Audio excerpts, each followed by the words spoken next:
जय जगन्नाथ दर्शक बंधु आम घर तैयारी कला बेले केतेक क्षेत्र को आम गुरुत्व देवा आवश्यक तथा पाचेरी बा आपणकर प्लॉटर पूर्व पश्चिम उत्तर दक्षिण ईशान्य अग्नि नैऋत्य वायु ये सब गुण को मध्य गुरुत्व देवा आवश्यक। तेणु प्लॉट्रे आम एमती भाग घर करवा बा पाचेरीर एमती भाग आम घर करवा जे वास्तुपाई मंगलप्रद होता है। आम जदि पाचेरी लगे बा प्लॉट्र शेष भाग जदि घर करवा ताहले क्यों जगार शेष भाग घर कले आमर वास्तु प्रति अमंगल साजी थाए आम जानिबा आज भिडियो आपण मानकर प्रिय चैनल आरके वास्तु उपचार चैनल को जदि सब्सक्राइब करना ताहले सब्सक्राइब करनियंतु एवं जानतु क्यों भाग घर कले वास्तुपाई ताहा मंगलप्रद होता है। प्रथमे आम आरंभ करवा ईशान्य कोण जदि ईशान्य कोणर पाचेरी को लगाई किंबा आपणकर वास्तुर ईशान्य कोण जब आम टोटाल संपूर्ण बंद करी आम घर करदे बा ईशान्य कोण को रखा ना ये जगार घर कले गृहकर्ता कम दिन भितर जमी विक्रय करने मनस्थ करे एवं जमी बिक्री हो जाए। तापर आस जानतु अग्निकोण जदि अग्निकोण को आम मड़ाई घर करवा ताहले से घर महिला सदस्य माने रोगाक्रांत होती एवं परस्पर कलह प्रिय होता है। तेणु अग्निकोण को आम किछि मात्रा छाड़िबा आवश्यक।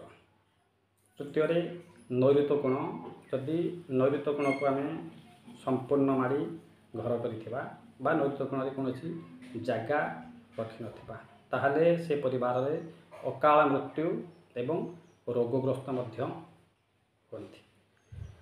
हम जानिबा चतुर्थ वायव्य कोण पश्चिम उत्तर कोण जदि से कोण को आम टोटाल संपूर्ण बंद कर देथिबा ताहले से घर महिला माने संदेहजनक होती एवं चरित्रहीना होता।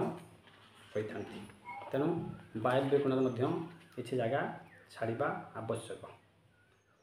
पुणी जानिबा पूर्व दिग जदि पूर्व दिग को आपण संपूर्ण मात्रा मड़ाई घर करें से घर महिला सदस्य मान आधिपत्य विस्तार होता है एवं से घर स्त्री लोक माने पुरुष लोक मान को हीन मानती एवं तांकर दुर्व्यवहार बढ़ी जाए। हम जानिबा दक्षिण दिग जदि दक्षिण दिग को आपण संपूर्ण रूपे बंद करथांती ताहले से घर मंगलप्रद होता है पुरुष मान सफल मिलता है एवं घर आगको आगको बढ़ी चली थाए। जदि उत्तर दिग को मड़े आप घर करें बा उत्तर दिग को घर करते ताहा क्षतिदायक। जदि उत्तर दिग को किसी अंश छाड़ी करें शुभप्रद होता है। जदि उत्तर दिग को मड़े आप घर कर उत्तर को कौन जगह छाड़ी ना ताहले धन हानि होवार आशा देखा जाए एवं स्त्री लोक माने नाना समस्या पड़ी था।